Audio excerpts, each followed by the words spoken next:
सुबह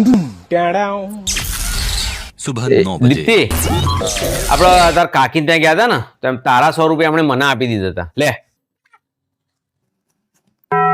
ભલે હું કેટલો સારો છું કે મેં દીપ્તિને એના 100 રૂપિયા આપી દીધા.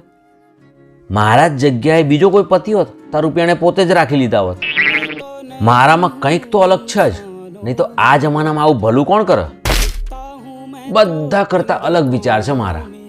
ને હું જેવી રીતે આ દુનિયામાં ભલું કરું છું, શું મારા જેવા બીજા કોઈ લોકો હશે જે આ સેમ ભાવનાથી લોકોનું ભલું કરતા હોય? એટલે ભગવાને મને કેવો સર્વગુણ સંપન્ન બનાવ્યો છે. ક્યાંક હું ભગવાન નહીં અને હું તો શ્યામ બીજું પાછો.